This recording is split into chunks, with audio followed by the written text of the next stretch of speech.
গ্যাসের এমন খারাপ অবস্থা, লাইনে গ্যাস যদি না থাকে আপনার কিভাবে ইন্ডাস্ট্রিতে দিবে? তারা কি করে? আপনার প্রেশারাইজ করলে বাতাস আসে। এখন আমরা এমন হয়ে গেছি, আপনার বাতাসেরও হলো যে বিল দিচ্ছি এবং এই বিলের উপর বাতাসের উপর ভ্যাট এবং ট্যাক্স দিচ্ছি। ইলেকট্রিসিটি আপনার এই সমস্যা, ফ্যাক্টরি মেশিন ঘুরে না, বাট বিদ্যুৎ বিল, ভুতুরে বিদ্যুৎ বিল। গত 3 থেকে 6 মাসের মতো আমাদের হলো যে গ্যাস প্রবলেম নিয়ে আমরা হলো, শুধু 6 মাস না, অনেক দিন যাবত গ্যাস নিয়ে আপনার হলো যে প্রবলেম হচ্ছিল আপনার বিদেশ সরকারের সময়।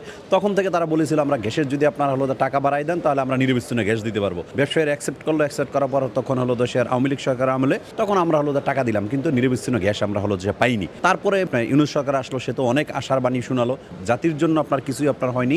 বর্তমান গভর্নমেন্ট আসার পরেও আপনার গ্যাস নিয়ে যে আপনার সমস্যাটা আপনার হলো, গ্যাস নিয়ে আপনি দেখবেন সব সময় সব জায়গায় আপনার কথা আছে, বিভিন্ন জায়গায় বিভিন্ন ফ্যাক্টরি আপনার বন্ধ হয়ে গেছে, আপনার উৎপাদনে আপনার যেতে পারছে না এবং ঋণের বোঝার কারণে ফ্যাক্টরিগুলো বন্ধ হয়ে গেছে। তার ভিতরে অনেক আছে, মাহমুদ ডেনিম থেকে শুরু করে বিভিন্ন ফ্যাক্টরি গ্যাসের কারণে কিন্তু আপনার ঋণের বোঝা মাথায় নিয়ে ফ্যাক্টরিগুলো বন্ধ আছে এবং কর্মসংস্থান হারাচ্ছে। বিগত 15 দিন আগে জানালি যে মন্ত্রী আছেন, সে বলল যে হলো দেশের আপনারা ধৈর্য ধরেন, একদম রাতারাতি সব ঠিক করে দিতে পারবো না, বাট মিনিমাম রেঞ্জে যেভাবে চলে আপনার 10 তারিখের ভিতরে সব ঠিক করে দিব এবং আপনার স্বাভাবিক হয়ে যাবে। স্বাভাবিক তো হয়নি, উল্টা হলো দেশে গ্যাসের আপনার হলো প্রেশার জিরো হয়ে গেছে। সব ফ্যাক্টরিতে কিন্তু আপনার 100% ইন্ডাস্ট্রিতে গ্যাস লাগে না। 100% ফ্যাক্টরির বাহিরে যারা আপনার হলো দেশে 25% ইন্ডাস্ট্রিতে গ্যাস লাগে।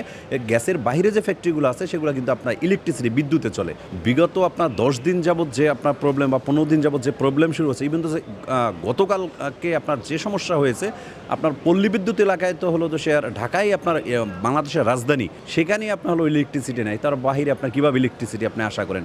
পল্লী বিদ্যুৎ 24 ঘন্টার ভিতরে কোনো জায়গায় 12 ঘন্টা পর্যন্ত তারা লোডশেডিং দিচ্ছে। দেখেন আমাদের কর্মঘণ্টা কতগুলো, 8 ঘন্টা কর্মঘণ্টা এবং 2 ঘন্টা আমরা ওভারটাইম করাতে পারি, 10 ঘন্টা। সে 10 ঘন্টার ভিতরে যদি আপনার হলো দেশের 50% টাইম যদি আপনার ইলেকট্রিসিটি না থাকে, তাহলে আপনার হলো উৎপাদন ব্যবস্থা আপনার কীভাবে হবে? আর বারবার আপনার ইলেকট্রিসিটি যাওয়ার কারণে কিন্তু ইলেকট্রনিক্স মেশিনারি যেগুলো ইলেকট্রিক্যাল মেশিন, সেগুলো কিন্তু ক্ষতিগ্রস্ত হচ্ছে এবং দেখবেন অনেক জায়গায় আপনার ইনভার্টার নষ্ট হয়ে যাচ্ছে, সার্কিট নষ্ট হয়ে যাচ্ছে, আপনার বড় ধরনের আপনার ক্ষতির মুখে। একটা ইনভার্টারের দাম 4 থেকে 5 লাখ টাকা, আপনার বড় বড় ইনভার্টার যেগুলো আছে কোনোটা 20 থেকে 25 লাখ টাকাও আছে, সেগুলো আপনারা নষ্ট হচ্ছে। আমরা যারা উদ্যোক্তা আছি, উদ্যোক্তারা আপনার ক্ষতির সম্মুখে। আর সবচেয়ে বড় দুঃখের বিষয় আপনার যেটা আছেন, ইলেকট্রিসিটি আপনার এই সমস্যা, আমার ফ্যাক্টরি মেশিন ঘুরে না, বাট বিদ্যুৎ বিল, ভুতুরে বিদ্যুৎ বিল গত মাসে এসেছে, আগের যে কোনো সময়ের সাথে আপনার রেকর্ড ব্রেক বিদ্যুৎ বিল। আপনারা জানেন গ্যাসের এমন খারাপ অবস্থা, লাইনে গ্যাস যদি না থাকে আপনার কিভাবে ইন্ডাস্ট্রিতে দিবে? তারা কি করে? আপনার প্রেশারাইজ করলে মানে বাতাস আসে। এখন আমরা এমন হয়ে গেছি, আপনার বাতাসেরও হলো যে বিল দিচ্ছি এবং এই বিলের উপর বাতাসের উপর ভ্যাট এবং ট্যাক্স দিচ্ছি। যেন বাতাস আসে তখন যখন আপনার গ্যাসও লিকুইড পদার্থ এবং বাতাসও লিকুইড, দুইটা যখন আসে মিটার কিন্তু আপনার অটোমেটিক আপনার ঘুরতে থাকে। ঘোরার পরে আপনার হলো দেশে গ্যাস তো পাচ্ছি না, উপরন্তু আমরা ক্ষতিগ্রস্ত হচ্ছি। এরপরেও সরকারের কাছ থেকে এখন হলো সরকার যে বাতাসটা আপনার প্রেশারাইজ করে হলো আপনার তিতাস দিচ্ছে, তিতাস আমাদের কাছ থেকে হলো দেশে বাতাসের বিল নিচ্ছে এবং বাতাসের উপর গভর্নমেন্টকে আমরা ভ্যাট এবং ট্যাক্স দিতেছি। আমরা কি দুর্বিষহ অবস্থায় আছি?